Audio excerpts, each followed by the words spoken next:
Three Nerds on a Sunday, where three nerdy friends talk about all things nerd, geek, and pop culture related. I am one third of the nerd, Sunny, and the other two nerds that make up the table is Manny and Frank.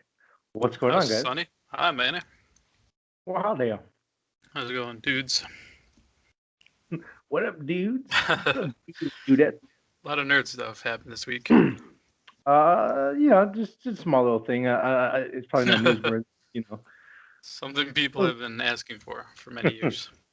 We'll definitely talk about that. So, right off the bat, just so you know, we'll get into the news in a second. But right after the news, the rest of the episode is just spoiler talk for first episode of Falcon and Winter Soldier, and as well for Zack Snyder's Justice League 4-hour cut. So, I would suggest jump off now, watch those, come back, so you can be part of the conversation. So, anything to add on that, or should we jump into the news? I think people who are listening probably have watched both. I hope so. Otherwise, by Sunday, by the time it's so published. sorry. Well, we already said morning. So, let's go ahead on with the news section then. Okay. I feel like it was a light news week overall, so I got three things, I guess. Black Widow movie theater release will be last minute call, says Disney CEO.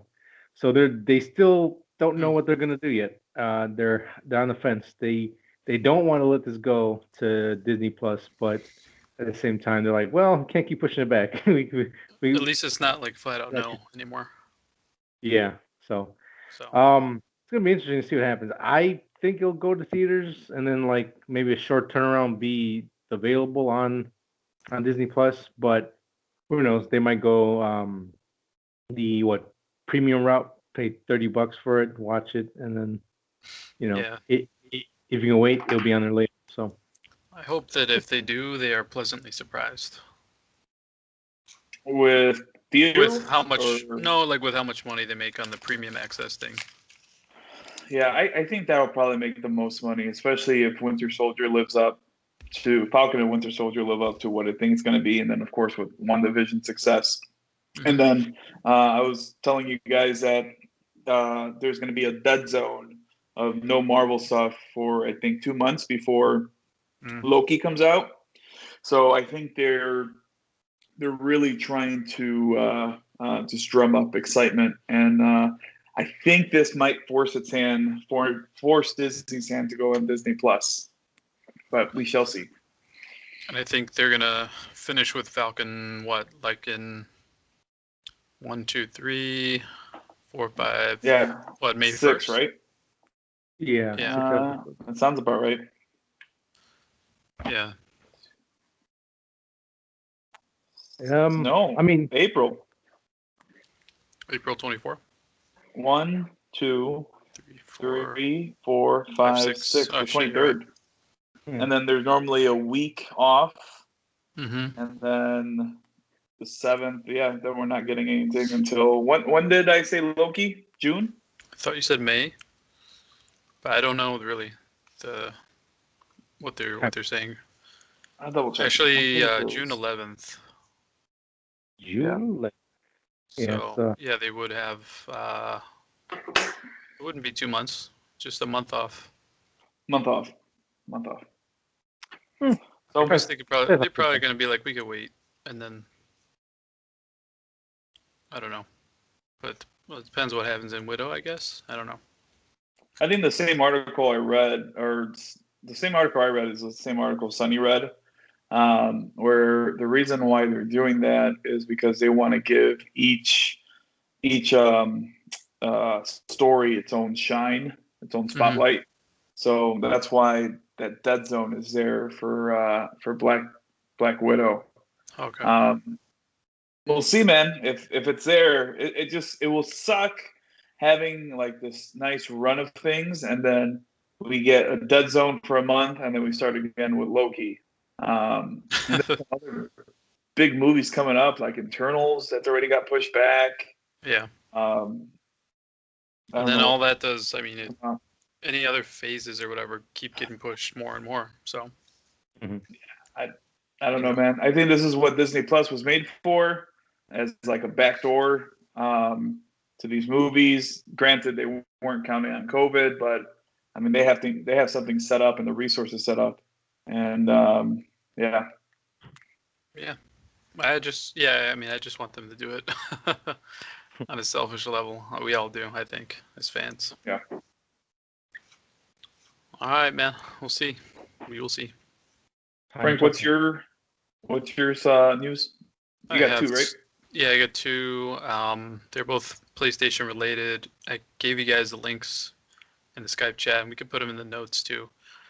But they did reveal the new controllers for PSVR2 on the PS5. So they're finally coming up with new controllers for this instead of reusing the PlayStation 3 Move controllers. And basically they almost look like plastic, like balls or orbs or something, or like gloves almost around your hand. But you hold them kind of like the joystick controllers of the Switch, and then there's this plastic stuff that wraps around it. It's kind of like a really open design, and supposedly all of those pieces actually have sensors inside that can tell subtle things, like even if you just have your finger over a button and not pushing it, it can still tell that you're doing that. And then it has like rotational, stuff to it. Adaptive triggers, which means that it's going to have different weight when you're pushing the triggers, kind of like the PS5 controller. It has the vibration stuff, and it has, like I said, the finger touch detection. So all of that is kind of packed in there. They already said that PSVR2 in general is not coming this year, so they are kind of just revealing what they can. They did drop like not that long ago, like maybe 6 new VR games that are coming for the current VR. So I'm really hoping that you can play all the old VR stuff on the VR2. But I don't know, with this special controller, it might not be possible. So I don't know, to be honest with you. Yeah, VR is pretty nichey, and if they were like, "Hey, all that old stuff, forget you can't play it," I won't say hurt it, but it's gonna be like, "Oh well, I don't know." Yeah. Because they had some decent stuff like on the first one, but because basically you go back, oh, you only have like one game to play with this new version. Oh well, I think they would be dumb to do it. Honestly. So, yeah, I mean, you would kind of shoot it in the foot. But this thing has analog sticks on it, so I think, one of the complaints we had was that you kind of can't move, or you're on rails, which is not always bad, but like anything with movement, you like have to teleport, or if you can move, it's really awkward. It's not like with an analog stick, but I could see it working the other way, because it could make you sick if you're moving too easily or too fluidly or too quickly. It could bother you if you're not used to it and stuff like that. Well, I think that's certain people, because I remember when we played that Spider-Man game, at first it's a little disorienting, but once you kind of like in flow of it, it's pretty easy to be like, oh yeah, okay, I got this. So. Yeah, that was a good one. But yeah, I'm kind of surprised they had like full mock-ups of these controllers. They look pretty nice and everything. They have bells and whistles. Good for them for the news, but can you walk in games in your VRs in your VR games right now? There's a Walking Dead one where you can walk more freely. Like you hold a button and it walks wherever you look. Yeah, see, I like the joysticks. I think if anything, that's going to be a lot more immersive than these little wand things from the PlayStation 3. Yeah. People were complaining about them. Like you saw them in the comments. Complaining about what? The old ones? Joystick? No, the new ones. No. That was just my own commentary. That if it's too good, like what if it's too much movement? I don't know, because I get kind of like sick sometimes. Like I'm kind of like my head is like, oh crap, feels weird after a while. So I don't know. I mean, I definitely want this. I just want to make sure that I don't like hate it, how it feels. I think this is going to be a lot more telling in a way where a lot of these games aren't going to be on rails Like you actually get to control what you're doing. Maybe Call of Duty, things like that. Yeah, because you got two joysticks there, so that's kind of exciting, man. Yeah, that's super exciting. I didn't even for some reason my brain didn't make that leap, I guess, because I'm so used to these limited ass games, both visually and control wise. So the one thing that might be a little like a learning curve is that the buttons are split. So on the left side you got square and triangle. On the other side you have circle and square, or circle and X. Yeah, that could be weird. Yeah, that's a little weird. What about the triggers? Did he show you the triggers? Yeah, they're basically, I think, only one on each. L2, R2 kind of thing. Oh, only one? But there's a side button on each too. Ah, there is. But it could be kind of weird because, I mean, obviously we're used to one way of it working, but I don't really know yet how they're going to do the tracking yet. I'm really not sure. I think the info's out there, but I just don't know personally. Dude, that looks super fun. All right, I think we spent a lot of time on this, but that looks super fun. It looks cool. So, yep, I'm going to be watching this. All right. Well, Sonny, do you want to take a news? Well, sure. Why not? I'll give it. American Horror Story Season 10 has come out with its title. Ryan Murphy put a little 35-second teaser on Twitter. So I'm just going to read what it says on screen. Double feature, 2 horrifying stories, 1 season. One by the sea and 1 by the sand. So this could be interesting setting. It's Sirens, mermaids, maybe killer dolphins. Who knows? I don't know. But did the trailer actually show anything, or no? They never do. Yeah, it's just again, it's just text over a coming in tide on the shores of land. Okay. So, well, like I said, it's pretty interesting. In one of the promotional pictures, it has big 10 on it, and it's next to like a little sea town by the light tower. So again, maybe it's gonna focus on sea-bearing stories again. Lovely, like I said, like mermaids or sirens or something like that. Maybe he's slightly inspired by Lighthouse. Who knows? I don't know. I mean, I think it was a bad move to like connect all these seasons into one with Apocalypse. But overall, the fact that the seasons are pretty much like their own thing, their own theme, their own stories. I really did that. And so again, they did connect it with that. Yeah, everything is for the most part. Yeah, everything. I think because I think what was it? The season after that was like 87 or 88. That was after Apocalypse, so I don't know. Camp Crystal Lake kind of one. Yeah, I don't know where that fits, if it does, but everything fits. So yeah, again, horror. Did you guys like that one? No, I haven't seen it yet. I'm still catching up on past seasons. Apocalypse was good. It started good, then it got kind of weird. I haven't seen the new one, the camp one. Yeah, that one's pretty good. I did, but I just dropped it. To me, that was just a little too dumb. But I don't know why I liked it. The 80s slasher, man. It almost goes on too long. Like they always change course in a big way, and then it's like, what?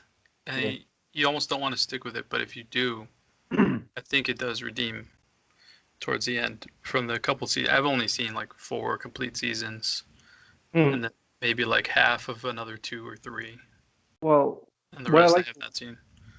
Well, I don't know how many seasons they've done it with, but I know like some seasons were shorter than others. Roanoke, I think it was only like 7, 8 episodes, where I think like Murder House 10, 12. I I think 88 is like shorter in season wise, but Felt kind of long. some seasons don't need to be 12 episodes long. They really don't. They Yeah, really don't. I know, right? So When hopefully does this that's come out again? learning. I don't know. They normally come out like around October-ish.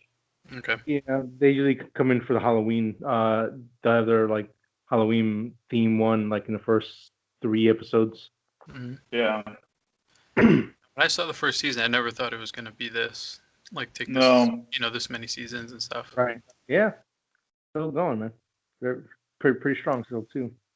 Yeah. For better or for worse. Really good performances, though. I mean, like, outside of the story itself, the performances and actors are all really good. Oh, I agree. Hit and miss from time to time, but it's still That one pretty kid, oh, you guys haven't seen it, but in '84, good. there's this one kid. He's young, and he's new to the show. Mhm. But I was kind of impressed by him. I was like, yeah, this kid, pretty good. Like, I wanted to see a little more of him, and I think he's in double feature, so You son of a bitch. that'll work. Nice. I gotta check that out. That's it for that story. What do you got next for us, Frank? All right, that's my last one. Okay. I think a couple weeks ago I talked about the Play at Home initiative the PlayStation is doing, which they did a little bit last year, where they're trying to encourage you to have free stuff to stay home and play. So you are getting 10 free games to download on starting March 25th. They are mainly indie and PSVR games. I think there are 4 VR, and then the rest of them are indie games. So Enter the Gungeon, The Witness, Abzu, Rez, Subnautica. These are all older a little bit, but they're all pretty highly rated. I played at least 3 of them. And then the VR games, those are pretty good looking as well. I always hear good things. I haven't played them, but there's one called Thumper where it's like, I don't know, they give you like these techno beats and you're in VR and you're trying to dodge or gain points or something like that.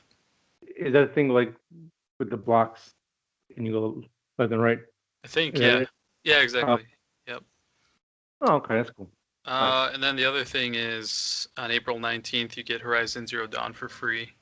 Say what? So if you don't have that, add it to your library because you're getting that for free. You don't. I think all of this is outside of PlayStation Plus. So whether you have it or not, you can have stuff for free. That's cool. Yeah, the Abzu game is really cool. It's underwater exploration. There's like no story. It's just pure visuals and like, kind of cool. I played a little bit of it. It's like No Man's Skies, but with no lives. Yeah, and it's all like on rails kind of. And then I thought there was one more thing that you get. Oh, there's the Funimation thing that I was telling you guys. Oh yeah. Where you can get, I think, 90 days free trial of that. So you can start on March 25th for that. So you're playing stuff for you to watch. Nice. Yep. That's it. My Hero Academia. Hell yeah. You can watch that. Dragon Ball Super. There's plenty of shit to watch. Enjoy it. You should watch Super, Sonny. It's really good. I've started watching it. I know I got a long way to go, but yeah.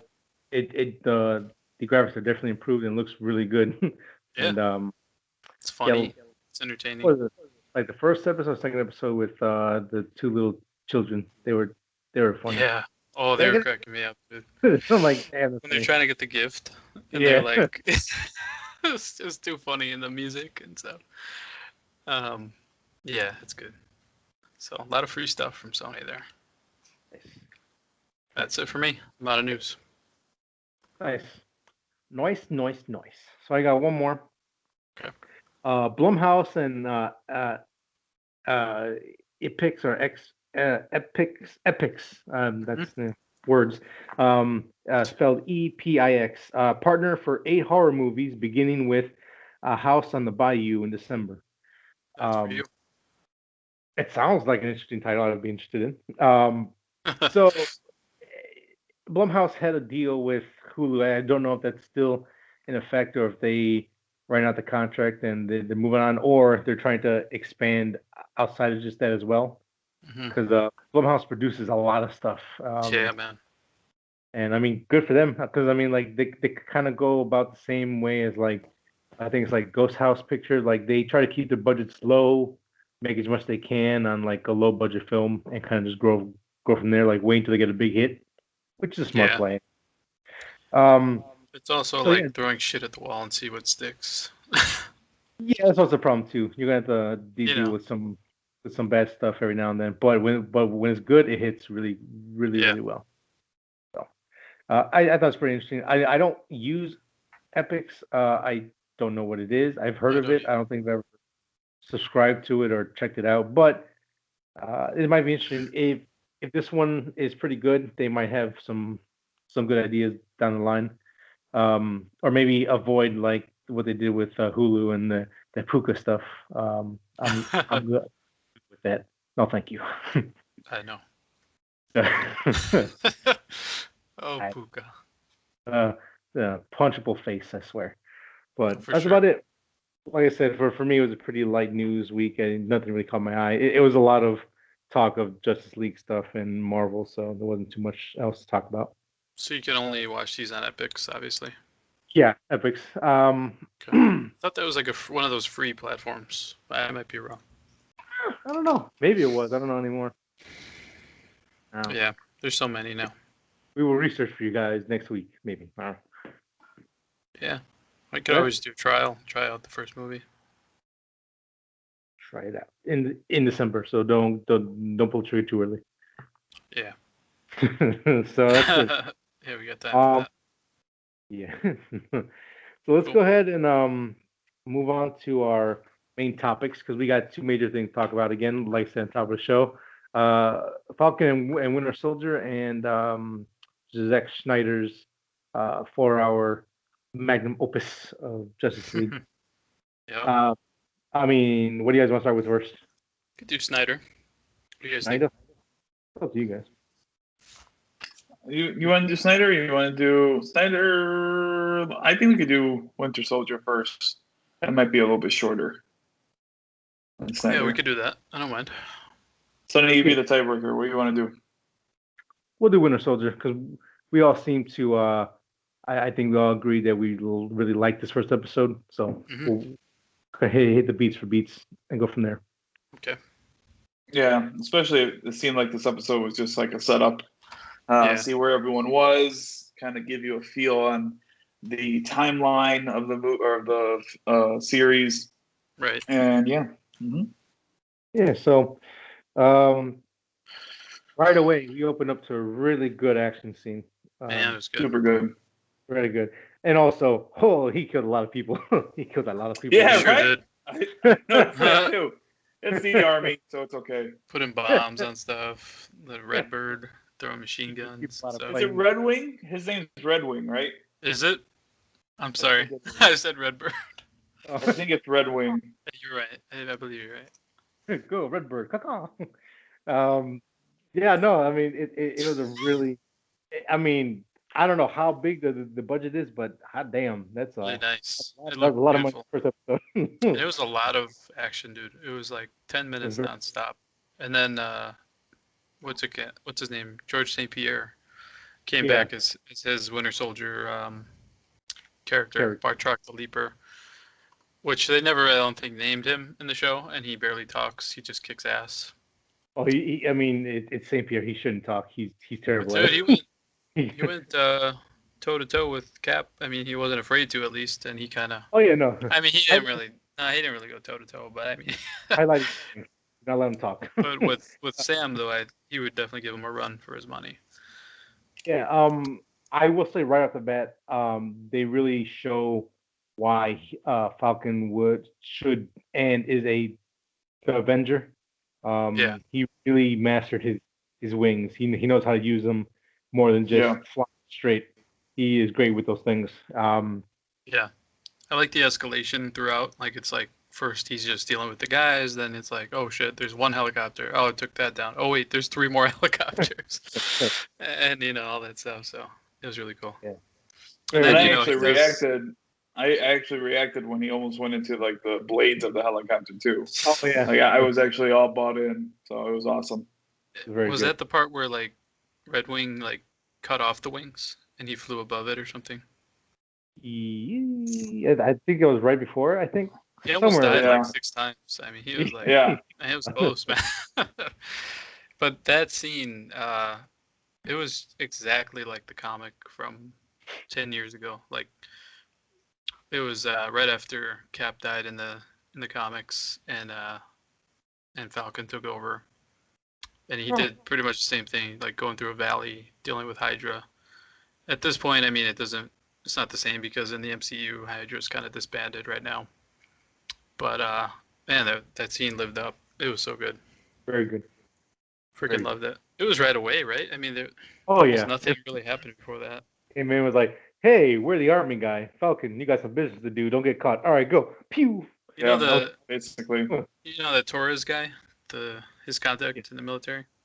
Yeah. Kind of reminds me of the annoying bounty hunter guy from Mando. No, don't compare him to him, dude. No, don't compare him to him. No, because he's just a little annoying and stuff, and it's like, dude, just this guy's gonna be is like backup. Like this guy's gonna take over Falcon probably. So you can't be. That's what I heard. You can't be annoying. It was funny the way he texted him with the selfie. He's like, "Look, I got beat up. Oh, feel sorry for me." He's a fanboy, Let him fanboy out for a little bit. He was fine. Yeah, like, there was nothing wrong with him. But I just thought it was funny. No, it is funny. But what is this? What is this group that they're tailing? Is that? I know we're all over the place, but it's okay. The Flag Smashers, I think. Oh yeah, that's right. And they're just a radical group, a terrorist group. Are we talking about St. Pierre's group, or are we talking about like the main bad guys that show up at the end ones of the with like the masks where they try to help the guy escape? Yeah. I haven't heard of those comics. I don't know if they're new. I mean, I would think it's new, but I don't know.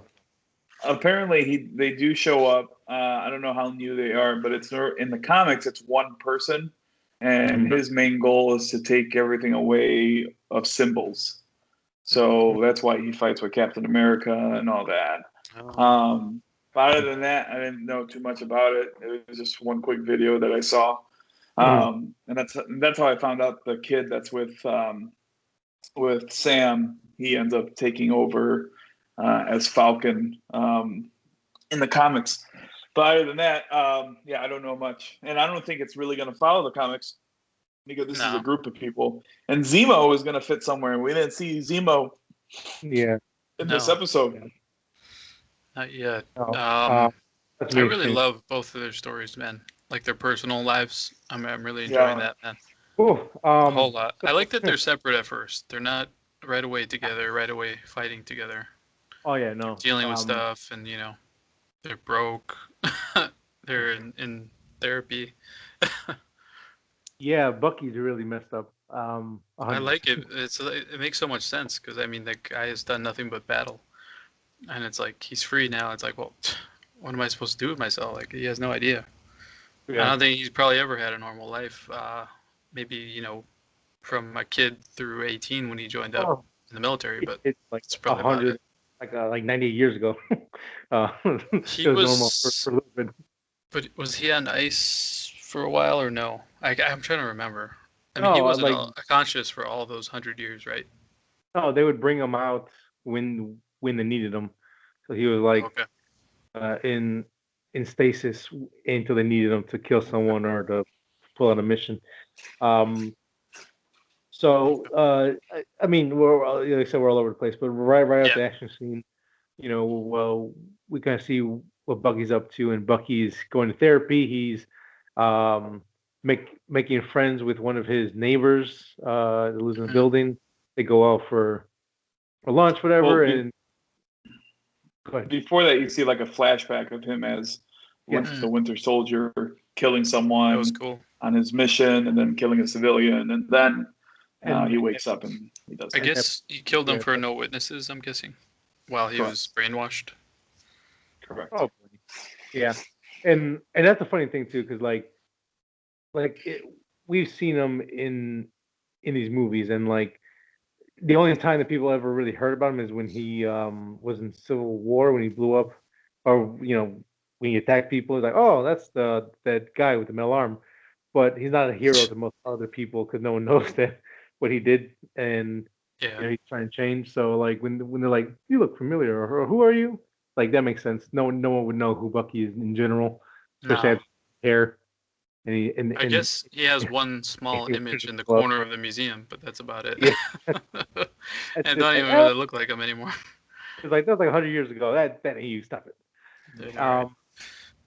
But it is really interesting because Bucky is kind of trying to right his wrongs. He's following like the 12-step program almost. It's like and his thought process of trying to amend fences is to bring down the people that he helped give power to, and we see that with this lady. Yeah, because she's like a politician, or she has like some kind of strength in politics, and he like records their talking dirty, like, oh yeah, kill that guy if he's gonna, if they're gonna talk against us, let's just kill him.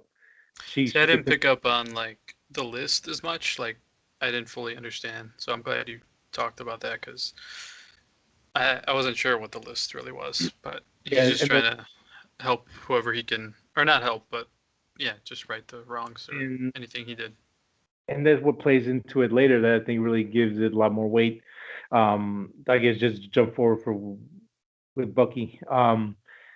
The man that he has befriended currently is the father of the person he killed in his in the past. So like his flashback scene. Yeah.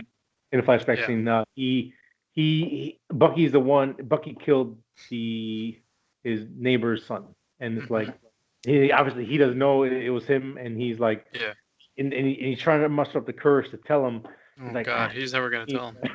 And like he like goes up to the apartment, and he opens the door, and he sees that there's a shrine of his son still there, and the candles and everything. He's like, oh shit. And it's like taking over this poor guy's life. Like he can't even think or move on, or because he doesn't know how it happened. Days. So, yeah.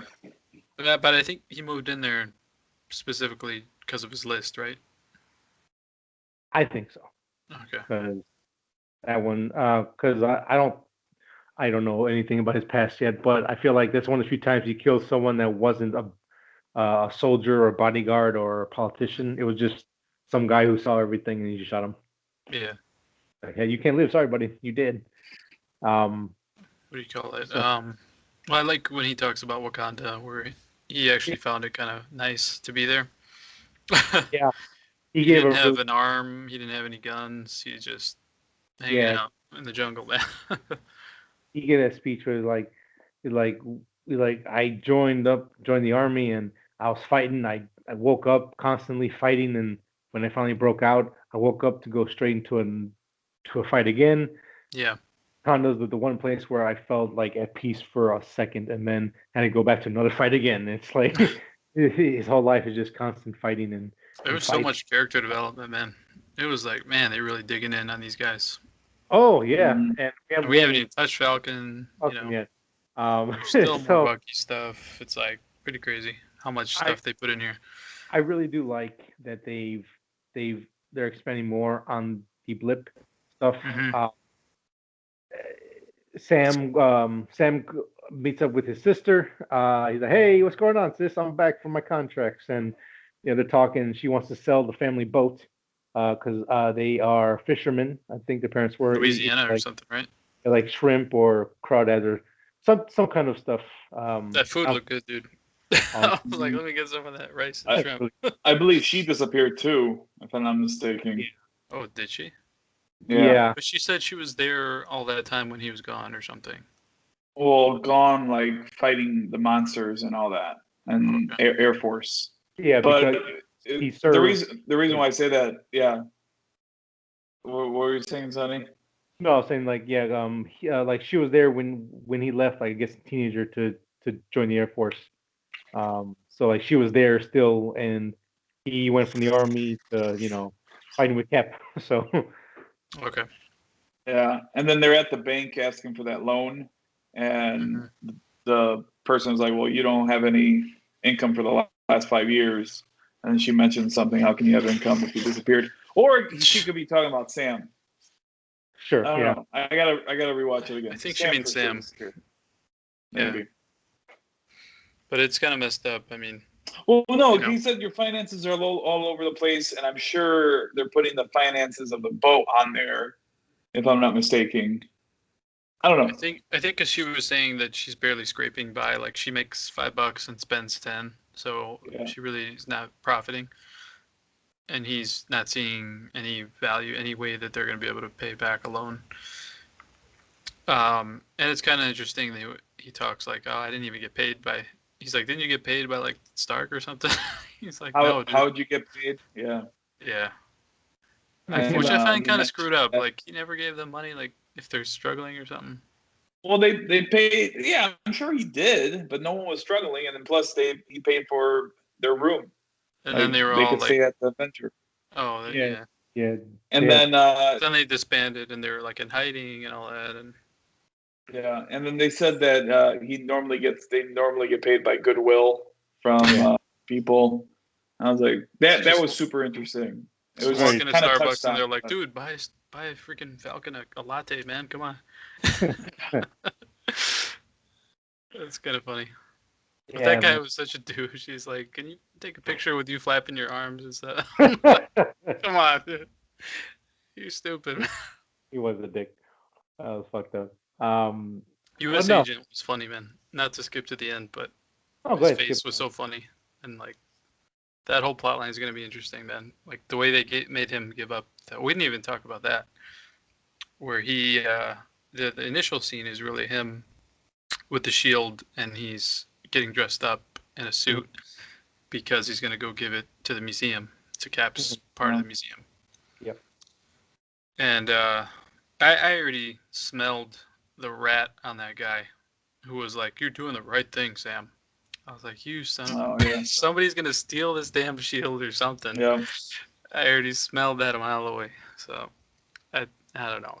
It's just kind of interesting how they're already trying to come up with another guy to take over.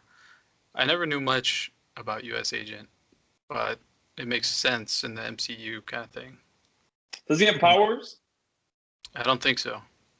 I don't think he does. But like I said, I don't know much about him. Yeah, is he like super a interesting thing, or what's that?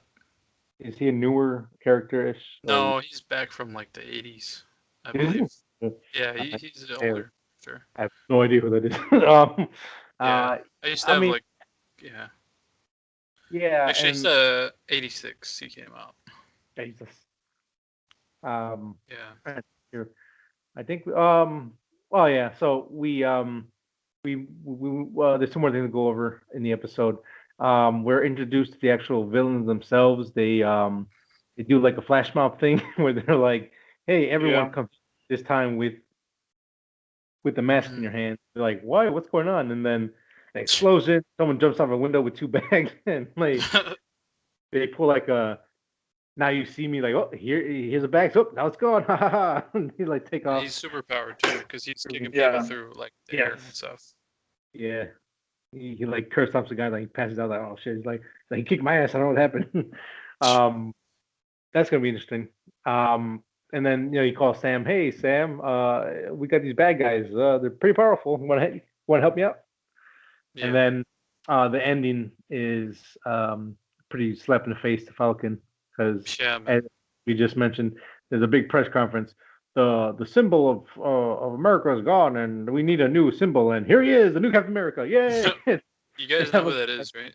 About Kurt Russell's son. Is that him? Yep. Yeah. It's just that no beard, and we can't see most of his face. But I was gonna say, because like I don't think I've ever like seen him without a beard. Like, holy shit, you got a small. Yeah, that's the thing. Like, oh, that's the first thing you notice. I noticed his nose. It didn't even look like him, honestly. I couldn't even tell. It doesn't. I'm like, who's that? I'm like, he looks familiar, but who the fuck is that? I remember hearing the rumor of the casting. I just never knew. Yeah, I think it's cool to see him in the Marvel universe just as a character. Yeah, He's a Russell. You gotta give him some credit. he's good. I've seen him in some stuff. He was what's that show? Black Mirror. He has one of his own episodes there. I liked him in there. A couple other things I've seen. Yeah, I like him. The Overlord, he's in. He's good. Oh yeah, he is an Overlord. Yeah, so it's gonna be interesting to see what they do with that character. So overall, I really enjoyed this episode a lot. They touched on a lot of things. They made it a lot more personal. It feels like it sucks to be an Avenger. it's like Kinda. like this hero shit is not for everyone. And Yeah, I just it's like hope a thankless, payless job. I hope that like Marvel can like keep that tone, because like again, where like I felt like WandaVision is sort of very different and unique, and it kind of ends generically. I kind of want this to like keep those tones throughout the rest of the It's show, really interesting. even with the action, because again, a lot more action's coming, but there's no reason why they can't have those themes and stuff playing in the background still. Yeah. I like how they kind of got it out of the way. They're like, here's a great action scene, and then now we're really going to deal with the personal stuff and the real world stuff. Yeah. Everything that they're each dealing with. I think it was a great introduction to the series, and to kind of give these characters more than just being Cap's buddies, sidekicks. So, made them feel like they were like their own like people, their own person, and it was like, okay, cool. You all have depth now. You all have like reasons why you are the way you are, and now we understand it, and it's really cool. I am very excited to see what happens with the last 5 episodes. Yeah, man, I'm down. Can't wait. I was just kind of like, I was kind of like disappointed when it ended, because I was like, oh my god. Yeah. I was like, I can't do this week to week. Stop. Can't freaking do it. I'm sure. I personally like that there's not going to be a lot of conspiracy theories and all that to this. It's just going to be straightforward. I kind of like that. It's nice. There will be, like, it was nonstop in the other show, dude. It was like twists and turns. And what sucked is that was the fans' fault. Like, that was our that was our fault that we came up with all these theories and all that, and what it might be and what it could be. And because they hinted at I think it was. Oh, this is important, or you should look out for this, or this but and we this. kind of like started reaching for shit, man. Well, I didn't. Show, oh, this is gonna happen. Mephisto. She said the word devil. That means Mephisto. Yeah. It's like all devil's in the details. Yeah, it was fucking stupid. Yeah, I mean, that is very. But I think that's a genuinely thing to say, because she is tied with that character a lot. Like that's what a conspiracy theory fan would say. No, they would say it's Captain Marvel. Obviously, it's like, no, it's not. The hints were there. Yeah, they were, but it's like I don't know. Because again, like that storyline, it's very heavily tied into those main characters. The devil and Agatha and her, they're all tied together, and to not assume they wouldn't bring some kind of way into that. I mean, I never heard of Agatha before the show, so. Well, that's a shame on you, sir. It probably is. I mean, it is really good with her and Scarlett, how they start off as like teacher mentor, and they grow together, and like the impact she has throughout the whole thing, and it's really nice. It's a really good story, but again, like. It's not with that show. I don't think it was our fault. Like again, like those 3 characters are tied together, big time. Yeah, but I will say though, it is nice not having to think about that. Like, just enjoy what's there. Yeah, this is just what like this scene. That was a cool story note, or kind of like Mandalorian. It was like, hey, let's talk about the action. Let's talk about how this shot looked and all that kind of stuff. Like, that is more interesting than that. So, I don't blame the fans for WandaVision. I blame Disney for WandaVision. But that's your prerogative, my friend. This time, fans, you get a pass. Just this once. But yeah, I think it's just going to be more action generated, and We'll see who shows up, who might not. I mean, first couple scenes we saw Rodney. Rodney? Is that his name? Rhodey show up. So Yeah. I thought that was always cool. I like how it was like subtle because it wasn't like some big music like it's War Machine's here. Like, you know, nobody was doing that. It was just like he's just there. Made sense too. You know, military guy and everything. Yeah, I agree. Man, I can't wait though. I really want to watch another episode. Very, very excited for episode 2. So stay tuned next week.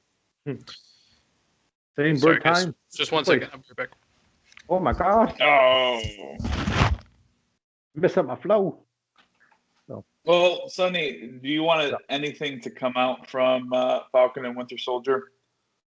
Is there anything you're hoping to see? I just want to see more of Sharon Carter. I want her to like maybe be the handler for Falcon and Soldier. Like they build their own little unit. I think that'd be kind of cool. Because I'm a big fan of this side of the Marvel movies, of their spy stuff, Civil War, Winter Soldier movies, and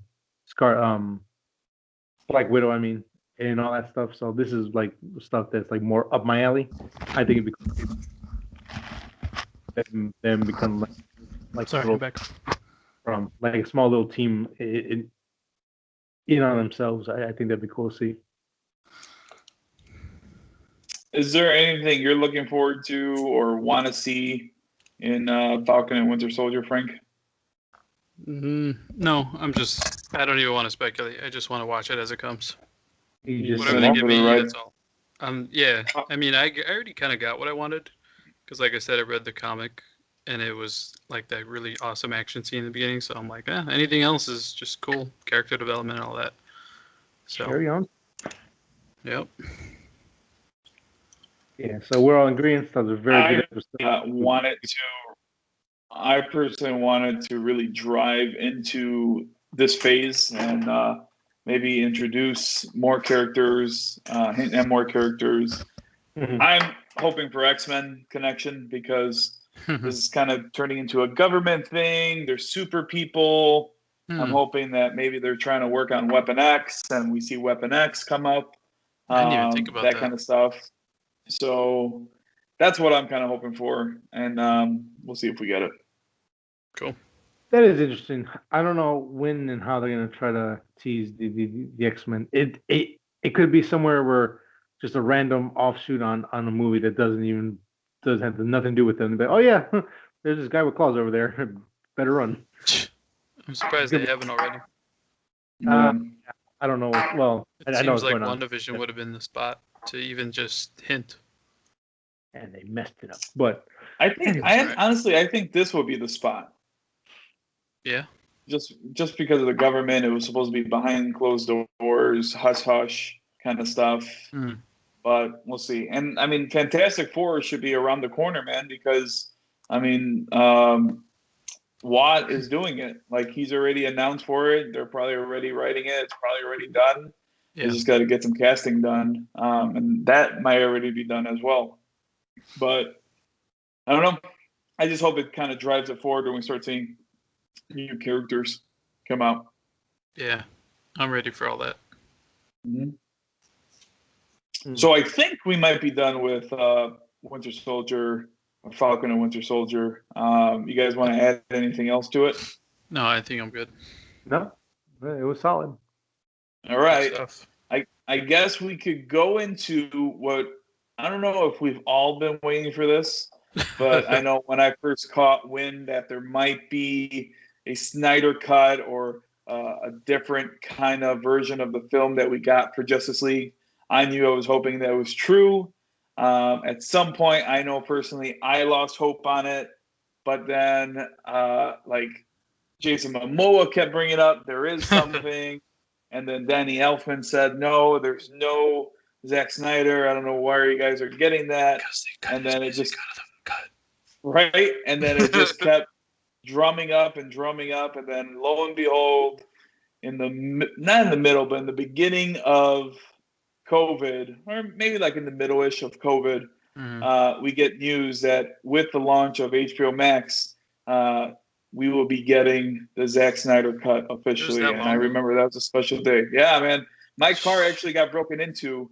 And I was working from home and I had to get it fixed. I remember I was sitting waiting to get my glass, my passenger door fixed, and that news came out. So yeah, it was probably May of last year. I didn't think it was that long. Yeah, man. That's pretty crazy. Well, you're typically interested in cuts and all that kind of stuff, aren't you? I am. I like kind of seeing where the story could have gone, where the director was probably thinking about and just had to cut it for whatever reason. Yeah. I like that. I like that freedom. So far, all the cuts that I've seen, well, not all the cuts. I think there's only one other cut from Zack, and that's the Ultimate Edition of Batman vs. Superman. And that made me enjoy that movie even more. Now, that was maybe added an extra hour or maybe 40 minutes. Something like that. An extra 2 hours. And it was a completely different movie than what we got with Whedon. Yeah. But yeah, I normally like these cuts. And I get excited for these cuts. I miss director commentary. And I don't know if that's a digital thing now, because I almost watch 99% of my stuff digital. 100%. Because I don't really see even the option to pick director cut. I used to love at night, just watching a movie and put on director commentary. Sorry. It's not as really prominent anymore because again, like that was it was really big with DVDs when they first came out because you had the behind the scenes stuff and you had the director talking about it, you had the actors talking like. I forgot what movie it was. They had like 4 different versions. They had like the main actors talking about it, the director talking about it. And like just the producers and stuff. Yeah, it was really cool. And nowadays it's all digital and streaming. That it's not really like some of it has those options, but it's not a priority anymore because they're like, listen, just put it out there, just watch it. Who cares? If you buy the movie, you do get special features on that, and most of them do come with a director's cut. I remember Joker.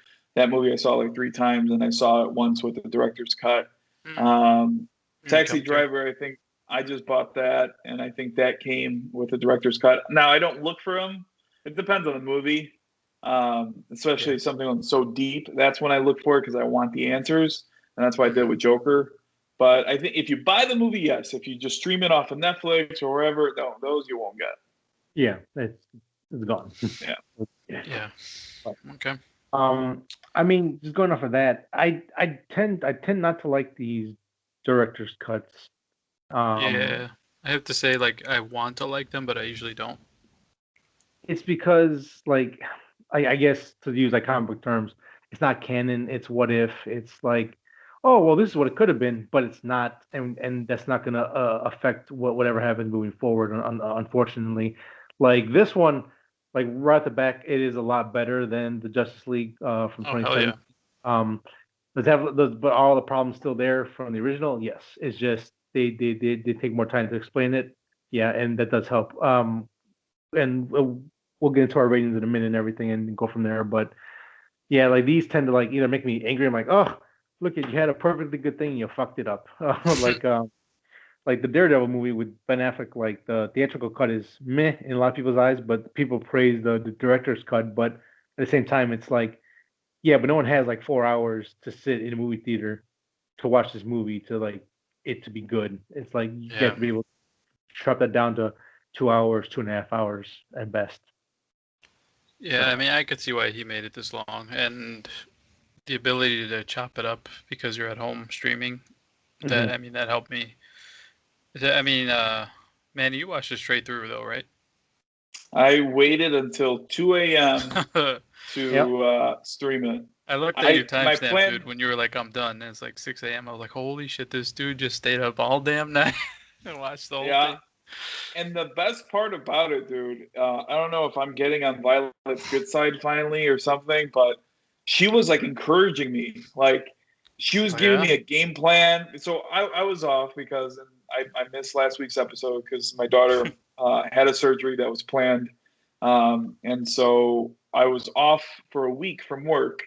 And I told her at the beginning, like, damn, by the time I come back, I'm just the day I come back, Justice League comes out, and she's like, "Well, maybe you can sleep at 9, wake up at 5 o'clock or 6 o'clock.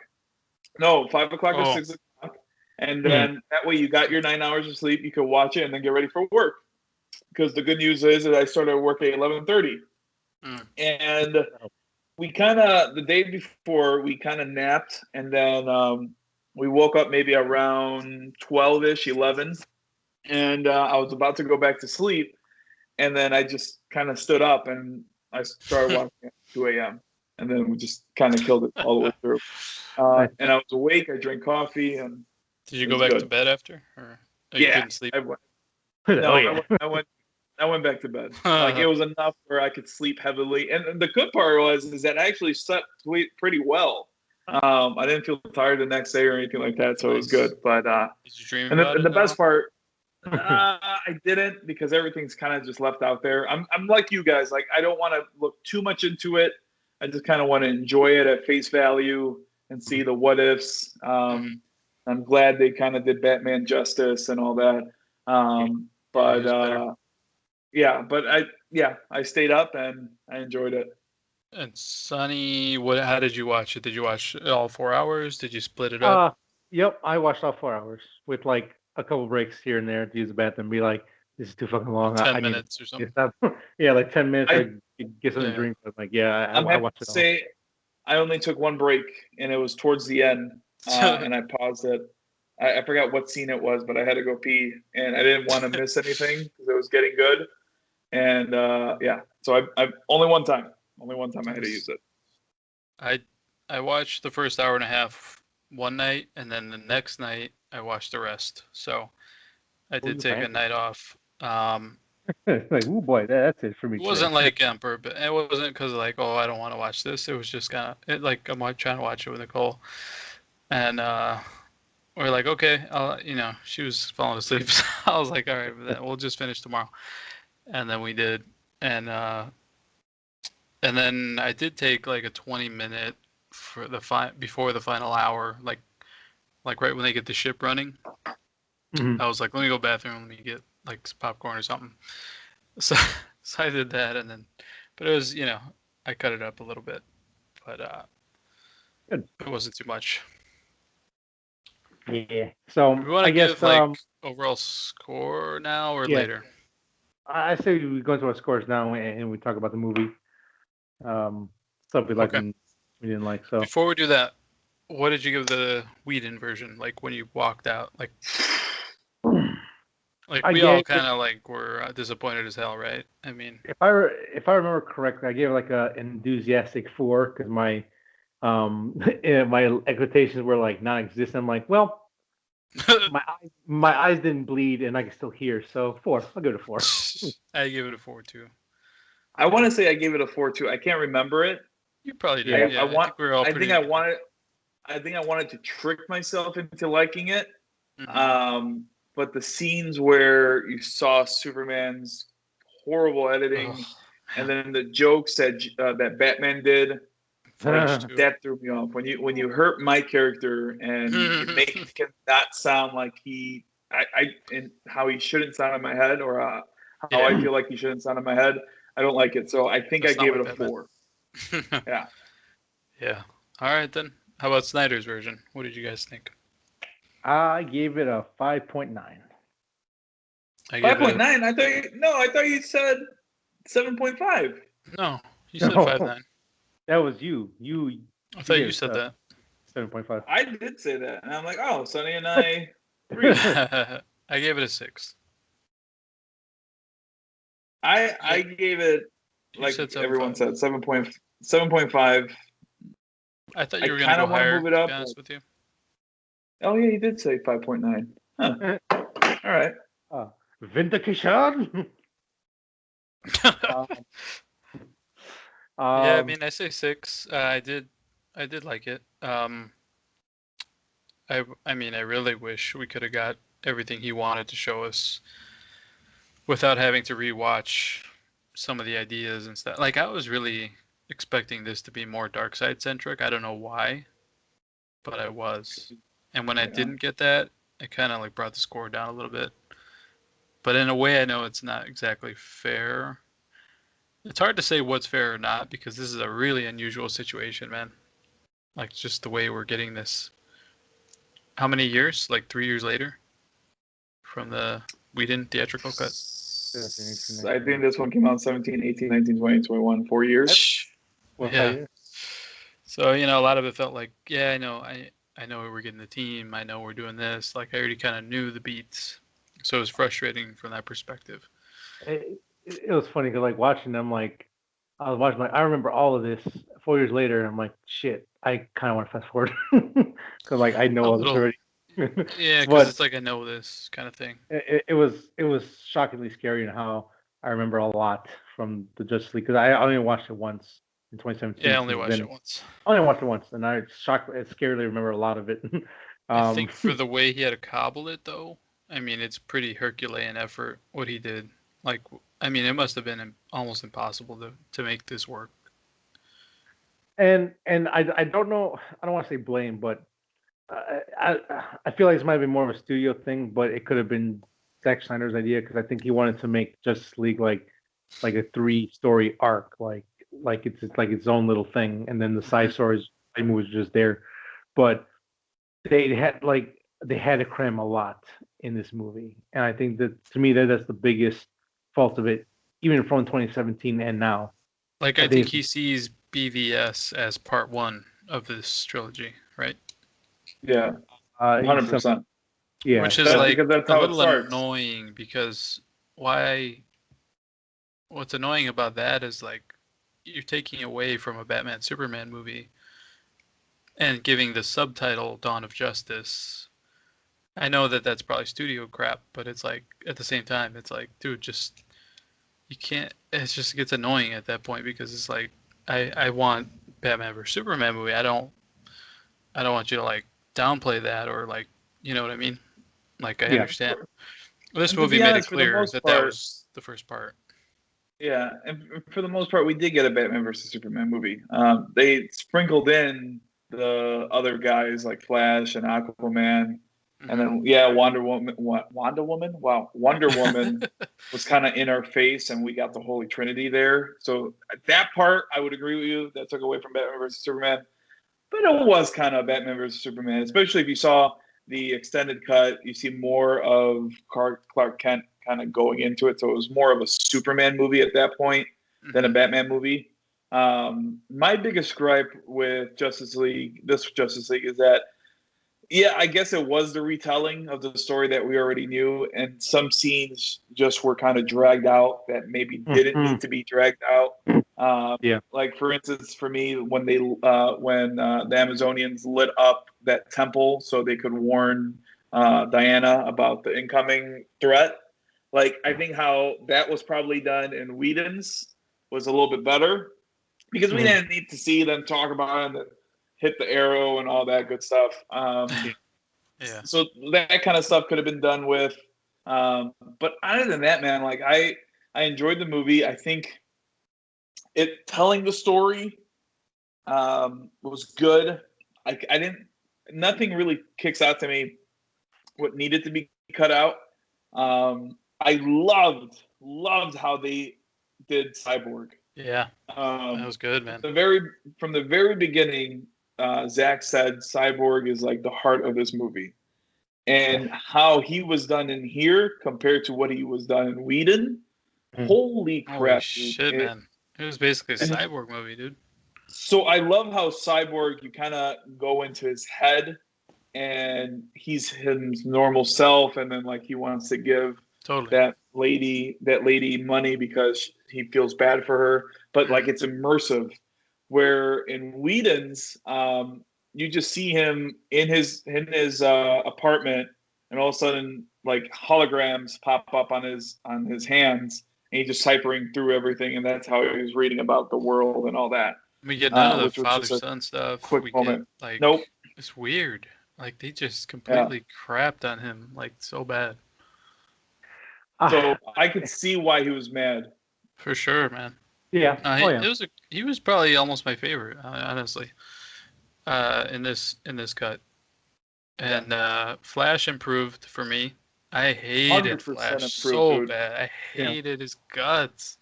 I To hated the how point where I scared he hated the real life was. person because I was like, this is Yes. so terrible. I was like, Yes. And they made him better. oh yeah. Zack made him better in this movie, dude. The Like, way he does his powers. That one scene though, where he saved the girl in the car, that was to me garbage, and I didn't like it, and I was like afraid that he was gonna continue to be garbage, but he was better overall, a lot better. yeah. I like that they gave him his own two legs to stand on. Unlike I felt in Whedon's version, it was like people were telling him what to do. In this one, he had the plan.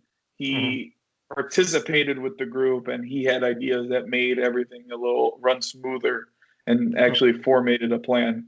Yeah, he did. So that's what I liked about it. So no one was annoying in this movie. It was just fantastic with I it. think Aquaman got worse for me in this movie. Yeah, He did, because I was like, yeah. I liked him in the other one because he was just saying funny crap and beating the crap out of stuff, and he was like rock star kind of guy.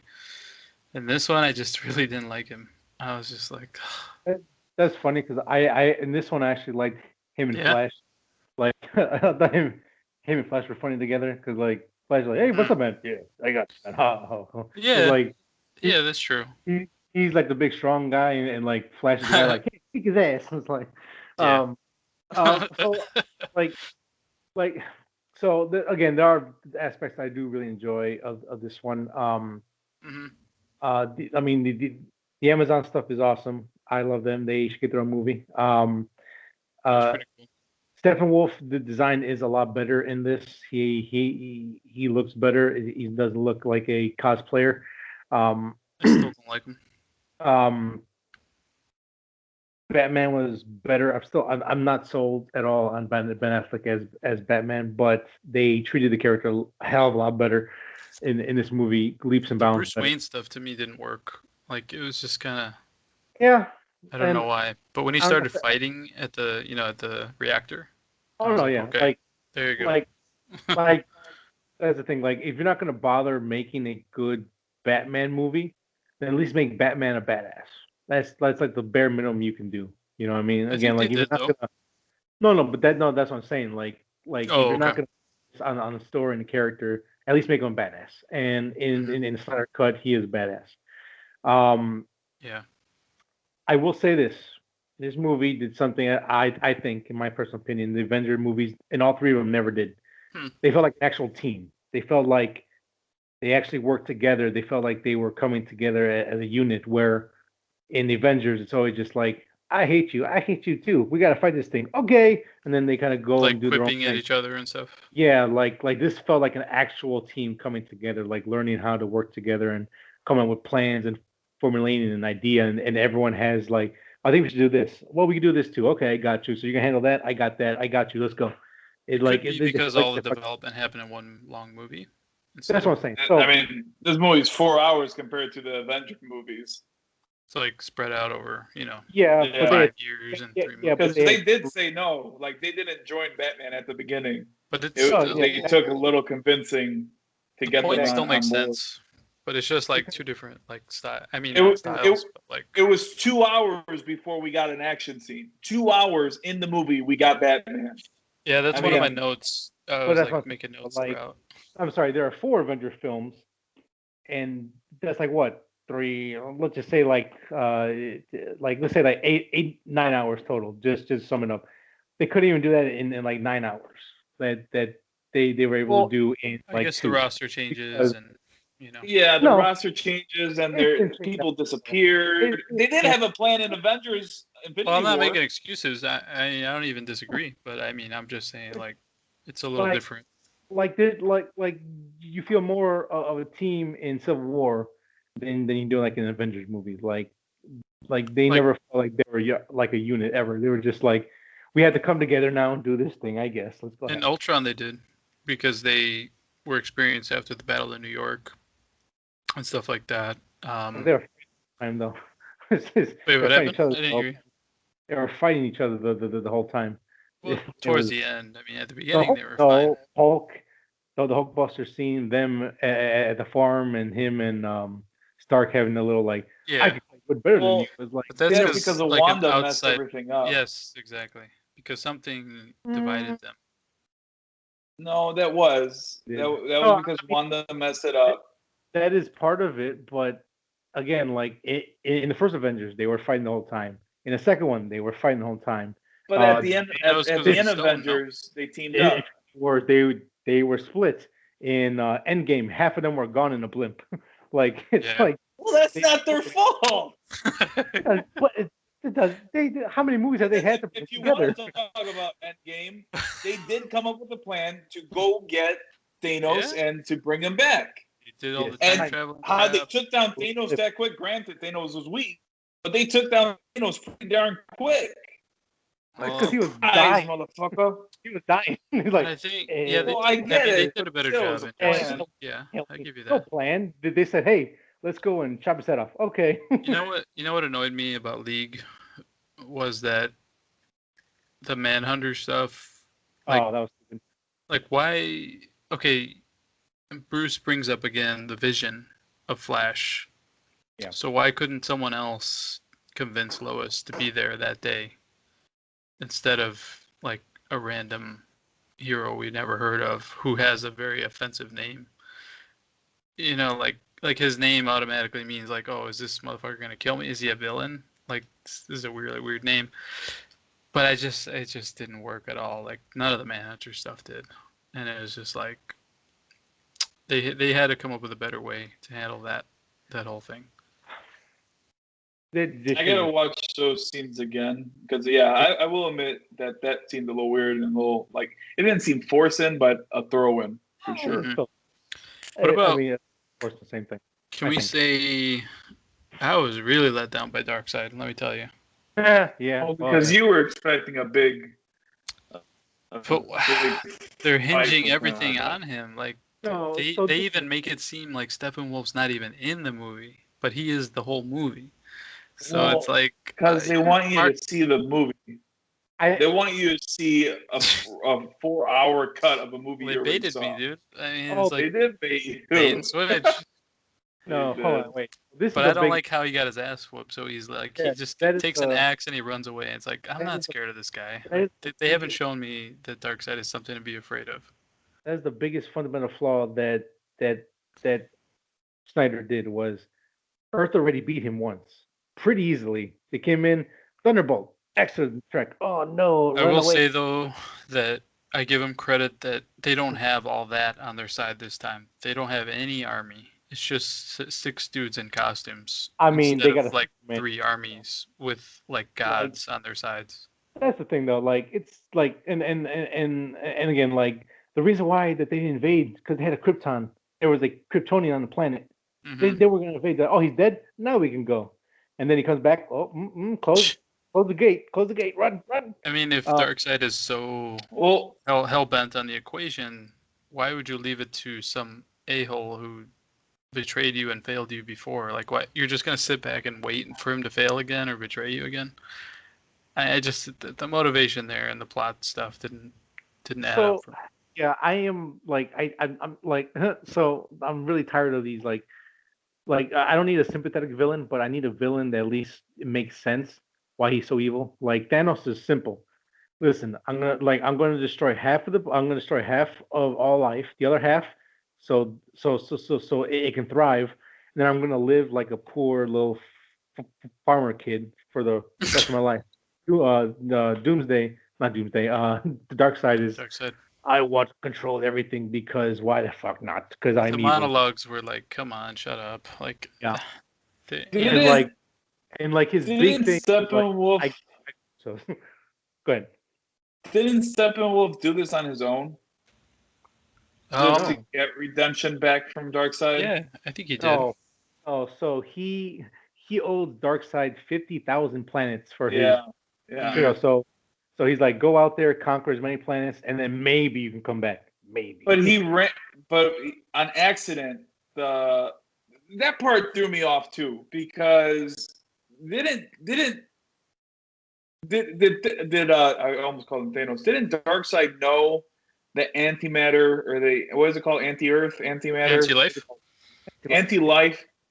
Didn't he find that already on Earth, or no? That's what I thought. Yeah, that was a weird Right? thing where like we saw the symbol that Darkseid made when he was on Earth, and then Steppenwolf goes, I found it. I'm like, wait, what? And he's like, oh, you did? It's like, yeah, fuck, that dude. part. Like, and maybe we just gotta rewatch it again. But that part is like, wait, you came to Earth, or did you not know it was Earth? I mean, what? Yeah. But he came across the mother boxes, right? Like he didn't know they were there. He was like, "Oh crap, mother boxes are here."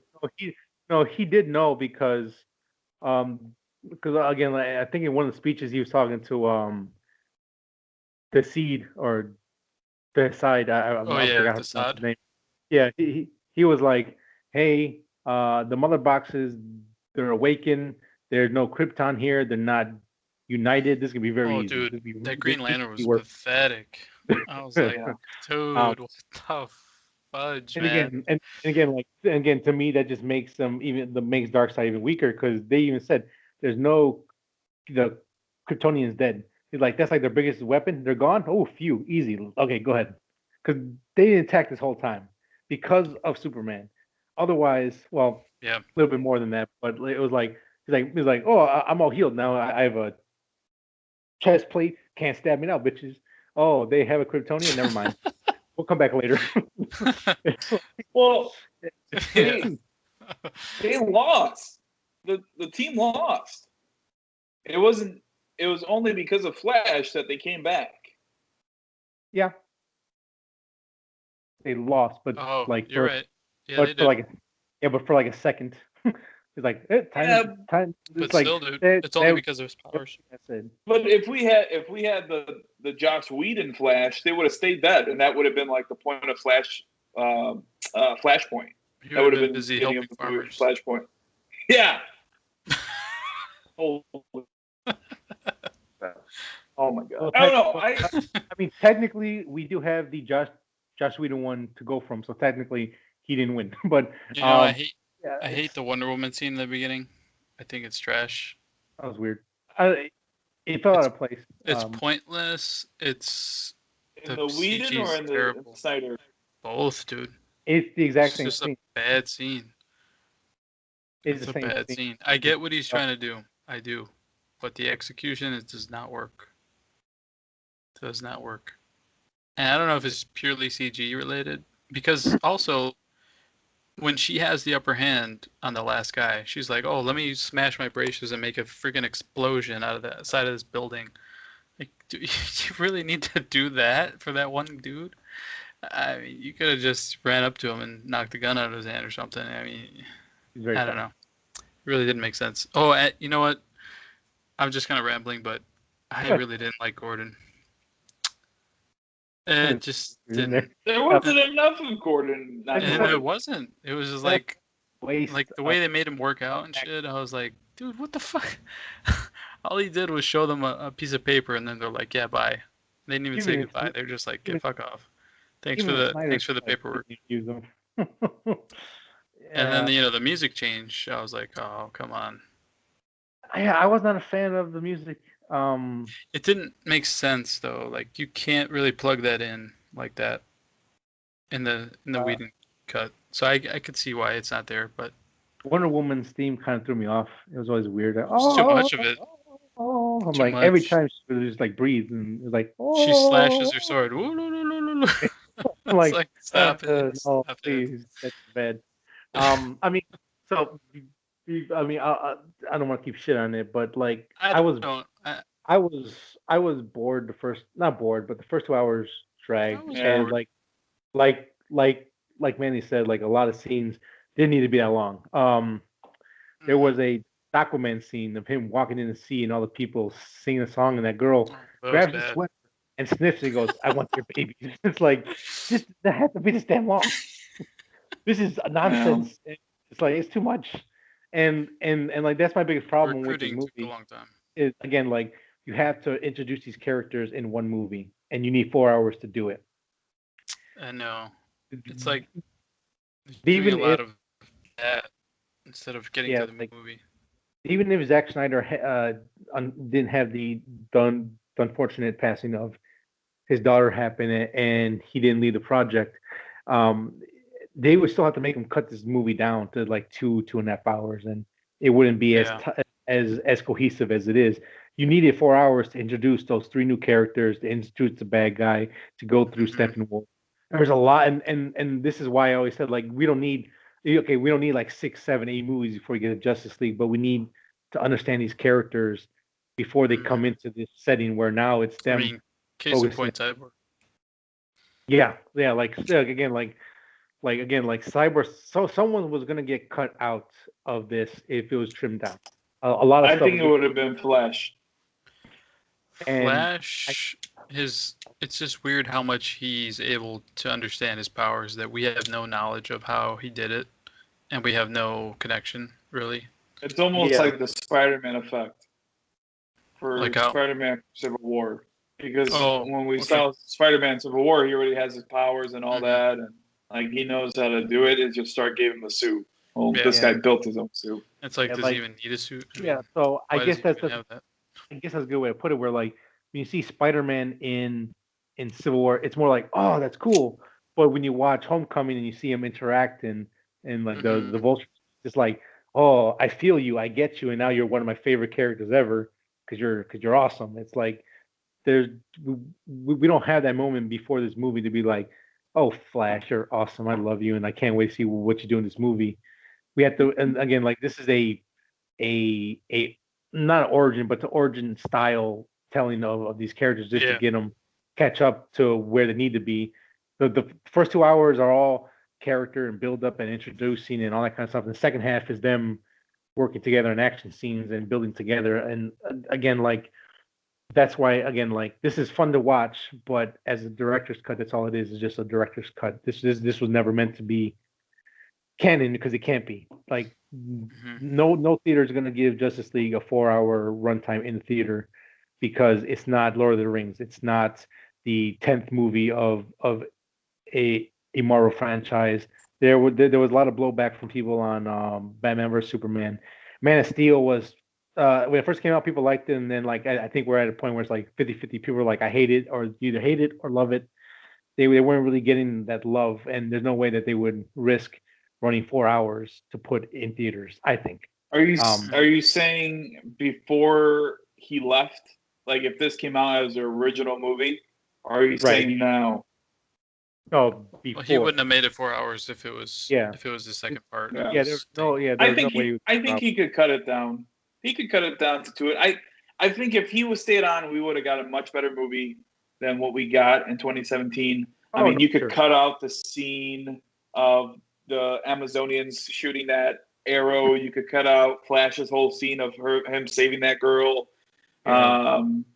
There was another scene I think you talked about, Sonny, that you could cut out. It would have been a longer movie, maybe 3 hours, but I think I think 3 hours they would have been okay with maybe, but you might be right too with They would have with split Batman 2:30 versus to Superman. 45. Yeah, they. Can I ask, that why risk. can't Wonder Woman go back home? Like, I feel dumb not knowing, but why is it just she can't go back? Oh, Did Amazon. she leave and now she can't or something? It was in the first Wonder Woman movie. It's like they can't leave that area. Like if you like again, I'm vaguely remember. It's like if you leave, you're like putting us at risk to be found or something like that, or Mhm. like like if you leave, you're breaking like the cardinal rule of this place. Like the whole reason why we live here is to avoid the outside world, to avoid the influence of man and all that kind of stuff. Like if you leave, you can't come back. Okay. Yeah, that was in Yeah, the I was first just movie. trying to remember that because I didn't really. It didn't. Yeah, Make but I sense. mean, But like I mean, it's can't remember, but yeah. Um, what can I say here? What about good. Oh, can I ask you like a meta question? No. Uh, when I first started watching it, it wasn't widescreen, and that's Oh, because of sure. IMAX. Is that right? Yes. And that really I Uh, got used to it, but it kind of annoyed the shit out of me. Like I was like, I mean, dude, you can't do this. Like, I don't want it like this. I What won't the fuck say are it you was doing? like I won't say it was like a big bother, but there's sometimes like, oh, well, that was a dramatic change in the aspect ratio, but Was it okay, I the whole guess. movie like that, or only certain scenes? The whole movie was like that. Okay. Yeah, aspect changed a lot, especially like It bothered me, to be honest with you. final scene. Like, I was Like, just like staring at the black sides, and I was like, "What the fuck?" yeah, I wonder if yes, he did this because he likes IMAX and he wanted this to be IMAX. But I wonder if he did this so he doesn't have to show a lot more on the screen, and that would basically Like for put him rendering under the and shit. goal of 70 million. Yeah, of the 70 million that he had for CGI. That'd Because be a really shit reason. because I feel this bad for him because movie- it's like he's trying to cobble it together, and he really wants his vision out there, and obviously the real life stuff. But yeah. is it's it just is like, it that dude. hard? Is it that hard to switch between an IMAX ratio and a widescreen ratio? Like Well, I would imagine that you would have to do more editing for a widescreen ratio because there's more in the frame. how come in Well, Mando, I like mean, it switches to a higher aspect, but it takes up the whole screen instead of cutting it to a 4:3? Like maybe I just don't understand the technical shit, but Or even Dark Knight Rises, or I'm sorry, The Dark yeah, Knight, that was filmed in IMAX, and that takes up the whole screen when you do right. it, and then And it then goes back to switches back. widescreen. Yes, well, exactly. that's the thing with like the lenses used specifically for IMAX captures a lot more. So you can't edit some. You could stretch the picture out, but then you're gonna stretch out the whole picture. Like what is captured on the camera can be edited, altered through group color grading and like CGI and stuff, but you can't really squeeze it together. That's why like if you go like on Prime or Hulu, like you watch old shows from the 90s and 80s, the aspect ratio is so small because if you stretch it out, it's gonna look really weird because they had to stretch out everything. Like a 'Cause, head like will look big or something. yeah, like because again, like the IMAX captures so much more. There's so much more to capture when you could like you can trim down IMAX, but you can't stretch out like a standard lens camera because then it just It's looks like weird. there was so much burden on the viewer for this movie. So, Sonny, Like are it's you like saying that ratio, that. this was filmed with a normal camera and not an IMAX camera? Is that what you're saying? Yeah, Is that what you think it is? yeah, because Okay. if you guys remember Mission Impossible, the last one, Mhm. they do the same thing. It's like part of like the ending with the helicopter with Henry Cavill. I'm not really Mhm. sure correctly. That is shot in IMAX, so it takes up the whole TV screen. But then we shoot to them in the camp, and it's like back to like normal settings. Widescreen? Yeah, Okay. so they use two different cameras for that movie because like I IMAX mean, filmed a certain way. So it was like, yeah, it just added to it. You know, it's like we don't need any more hurdles in this movie. I mean, I'm not gonna gripe about it because you forget about it. Like Frank, you You forgot about do, it. You asked us, was this like the whole movie? Like you completely forgot. So I yeah. get it. I'm not gonna gripe about it. Do I yeah, like widescreen more? Yes. Of course. Do I think it might be possible that this could have just taken up the whole screen like the Whedon film? Yeah, probably. Because I mean, unless he really thinks this is going to be released in IMAX later, and it might be released in IMAX a lot later. might be. Yeah. But can't you go back and like just I know, edit right? that? It takes more money, I guess. I don't know. I get it. I could get it. That's what I mean. I could get it. How could you release this like this? I don't understand. I mean, But I'm not gonna go that far and say how can you release this like this. I mean, I will. I think it's a one shot. You forget about it, but he didn't pay. but didn't dude, get paid he for this fought movie. for 4 years and so He much fucking back. made it though. He But made it. everybody has a screen that's not going to look right with this. How could he be? So he's not okay chopping up the movie into parts, even though we get a distracting card that says part 2 every 5 seconds. But he's okay with releasing it 4:3. The reason why it wasn't released in parts is because the studio told him it might fuck up with the contracts, because if it's cut up as a mini series, then it gets weird on is that coded as a TV show then, or is it not? Okay. I mean, I agree with that. No parts, but I don't like if I was Snyder, I'd be like, dude, you can't show my movie like this at 4:3 where everybody has a widescreen. Nobody has an IMAX screen at home. Nobody's gonna see it the way in a widescreen presentation. I wouldn't be okay with it. But you do forget. I will admit, like when you get engrossed in it, and I will say that to his credit, he made it well enough to where I did forget that was there. But there's certain parts where I'm like, oh, okay, the hell, why does it look like this? But yeah, I mean, that is something I can forgive. But I mean, yeah, there's a lot of forgiveness here, I would say. My thing is, if you turn this into a widescreen, do you miss like the top half of the movie? You can't just spread it for the whole screen. Okay, then maybe that's why. Because I mean, there is a lot of going on top to bottom. Like, what do you guys think of? Is in scene top to bottom. Yeah. So I guess if you ever watch Hulu on your phone and you hit like that option to like go fit the side to side or whatever. Yeah, like it like kind of cuts off like top of the picture. So I guess that's the best way to like say it. Yeah, I guess. Yeah, I'm with Manny on this one. It's like it's not. Well, again, like I'm not saying like you're dumb for pointing out, but like it's I think it's not that big of a deal. Thanks. Like yeah, it's jarring at points. You're welcome. It's jarring at points, but it's something like, well, that's fine. I kind of understand why. So I guess again I don't fully understand other big, but I go okay. I understand why you had to do it, and I'm fine with that because that's just part of making a movie. He did what he could. A lot of things you gotta hope goes right. He had like every card on earth stacked against him for this. I really don't want to harp on him. But the Luther stuff was terrible. Like just all of it. I hated. What do you mean all of it? That was at the end, dude. How can you say it was terrible?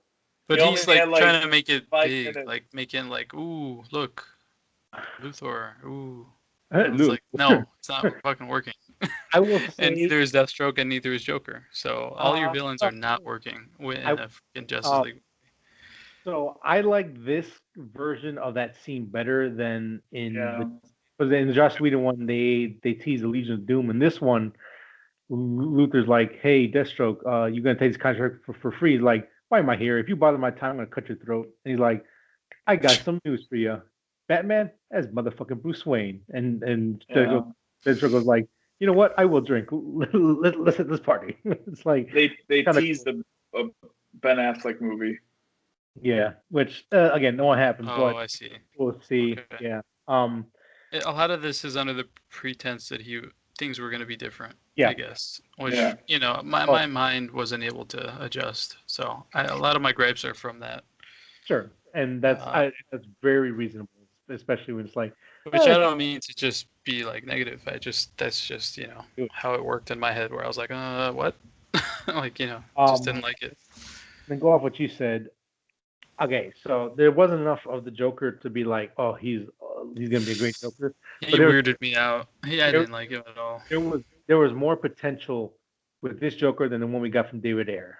I love David Ayer, but the L.A. gangster with the tattoos and chains and my grill, I couldn't get behind that. This one was like there was potential to be. You like this one? I didn't like him. It wasn't enough for me to be like, oh, this is amazing. But I love the potential that was. Why was he talking about reach arounds? That just really threw me off. And then Batman says "fuck" like 5 seconds later. I'm like, what? Oh yeah, please stop this scene right now. We'll the ER rating in a minute, but I thought this Joker had a lot more potential because it felt creepy. That line stuck with me for days. I was like, what the fuck, dude? He just told him. He didn't even refute it. He wasn't like, you sick bastard. He was just like, yeah, I guess. What's the reach around part? Yeah, dude. It really bothered me, man. I'm not gonna lie, it almost kind of made me think, like, is Batman gay? Like, he He's didn't okay really with it. respond. He just looked at him. He's like, mm-hmm. Like, shut up, Joker. I was imagining no. like all the other league members in the back, like, can we fucking go, please? But no, like I find that more of like Joker just like again like Joker really is Trying to good get under at his skin. that. Yeah, he's really good at like throwing Yeah. like unbalanced. He's like I think at this point he would have just killed his ass. Like, I mean, come on, dude. no. He's constantly pushing his buttons. No. He did say he would, and that was a cool scene. Oh, I get you. He was like, We'll "Hey, fucking kill you. you gotta do this, but I promise you, I'm gonna keep that promise. I'm gonna fucking strangle you to death." He's like, "Okay, cool." He's like, "I will kill you, but we gotta do this first. But I'm going to kill you." It's like, oh shit, that's cool. And then I mean, I don't know. I did enjoy this. I mean, I really didn't think it would, to be completely honest with you. I don't think the movie needed three fucks in there, but Was there three? I didn't notice the other ones. Yeah. It was during the I got two.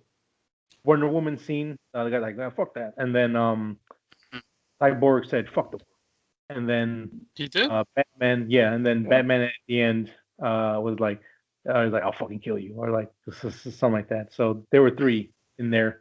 I will say, like, the blood wasn't necessary, but it did help with certain scenes. It gave it more weight to it.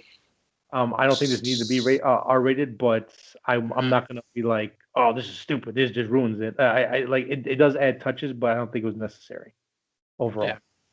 I wanted to give it a higher rating. I mean, I was like between 6 and 7 for a lot of it, but towards the end, it dropped another point for me. But I kind of already told you why. But yeah, man. Overall, I mean, he pulled out quite an effort here to to redo this. I mean, it must have been. It was a fight. Like I said earlier, it was a fight. There's a lot of things that had to go right that luckily did go right for him to even get a chance to get this made. Freaking nice. But again, like I like the guy enough. I don't think he's done anything evil or bad, because Hollywood's full of evil. But I mean, good for him, man. You were again, like I do like his vision more than Josh Whedon 100%, and Josh Whedon. Sure. Of course. So and he's overrated. But at the same time, I've been saying that shit for years. He was overrated as crap. People just like wanted to suck his dick at every chance they got, and so. but again, I think the fact that that either him or the studio tried to cram this into 3 movies, period, I think was the biggest downfall, and I don't think it was ever going to live up to those expectations, because like as just general moviegoer, I think they would find this really awesome and cool, and cool explosions, and that was a cool line. Me personally, the reason why I can't give it any higher is because there aren't those personal ties, and I'm not talking about like carrying from like the comic books over, because I think that's just complete cheating. Like just even getting one movie where we establish the character, we understand the motivations deeply on a personal level, and then we get to like the higher stakes. It's like always prioritizing the universe over the characters. It's like like I didn't even, my mind never understood that BVS was like the first part of a 3-part Justice League. Like I just never understood. I just didn't know. I don't know why, but I didn't, and it kind of like hurt the first movie for me. But it's like they were trying so hard to catch up that they didn't let stuff work maybe the way it should. And he recently said, Snyder recently said that he has not been reached out to for any further movies with WB. Oh no, he's not. So, and they're not going to. And I think even this week he came out and said, I have no interest in doing another comic movie in a while, for a while, if not ever. He was like, I have no interest in doing it again. I hope that he goes back to his own thing.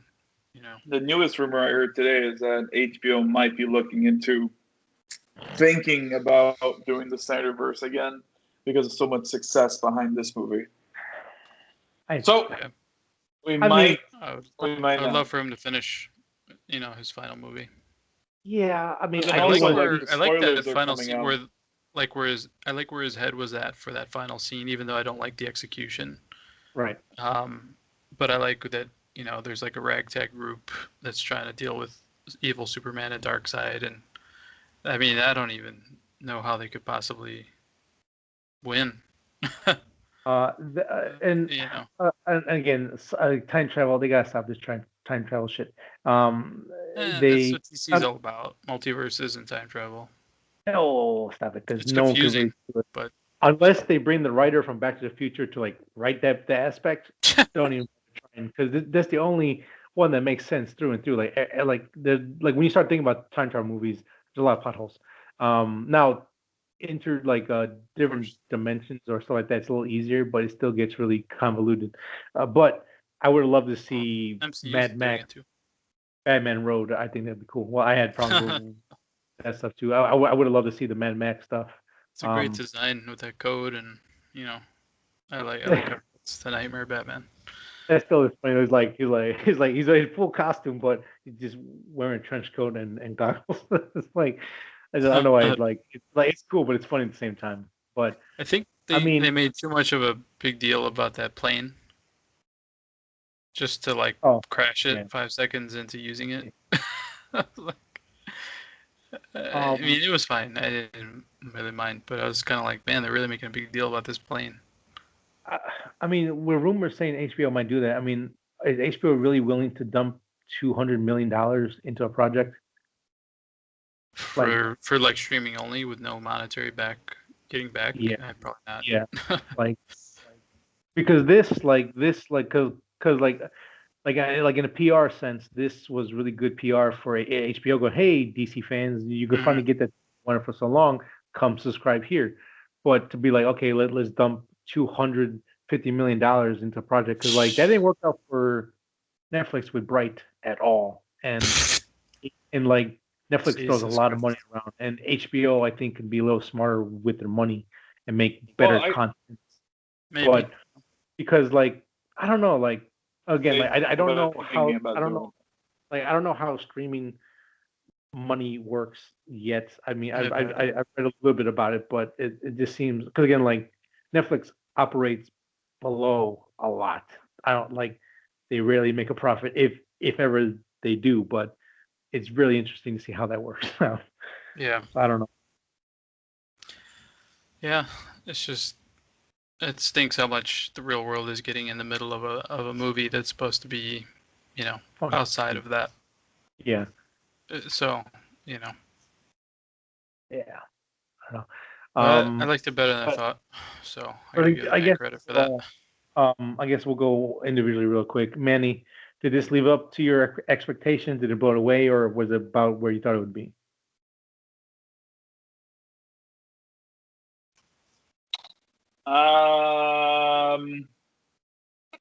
It did not blow me away, even though there are some awesome parts in the movie. Yeah. I think it lived up to what I thought it was going to be. Okay. Frank, same question to you. I wasn't disappointed, and I wasn't blown away. So pretty much the same. I mean, from where I'm coming from, definitely blew away my expectations because I had little to none. It is a lot better than I thought it was going to be, but at the same time, all the stuff that made the first one bad are still there. And I don't know, man. It's kind of not all of it. It's so much different, man. I mean, it's different, but it's not at the same time, and which is weird. Like it's weird. It's weird. It's weird idea. It's like this is the same thing, but it's not. It's completely different, but it's the same. It's like. Was Darkseid ever in the original? No, right? He was only mentioned like once or something. Yeah, like I think they talked about. They talked about him or something, but he was never in it ever. Yeah. It was all Steppenwolf. Yeah. So. Okay. Overall, I would say we enjoyed it on different levels, but we did enjoy it. Again, don't get our nitpicking of stuff get in the way of what we actually do feel. Again, like this is definitely a superior film than the one that came out 2017, hands down. Good for him for getting it done. Good on HBO for giving fans something to go like, okay, HBO, you're good guys. I love it. Mm-hmm. And what's gonna happen next? I have no idea.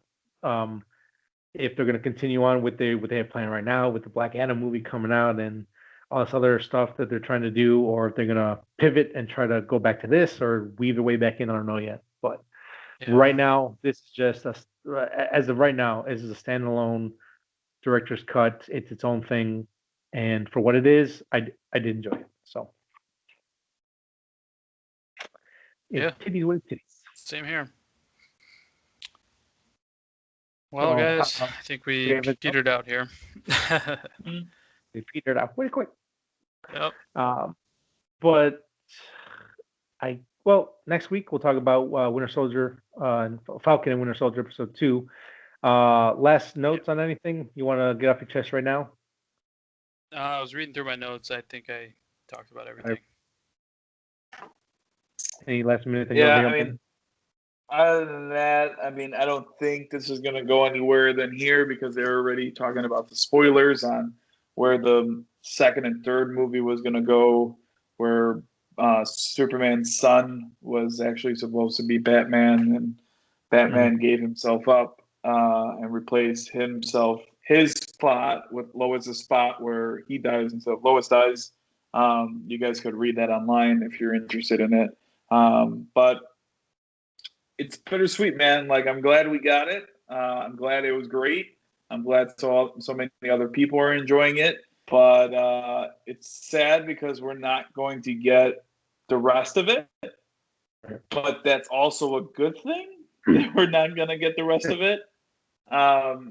It just stinks that DC is not on the right path.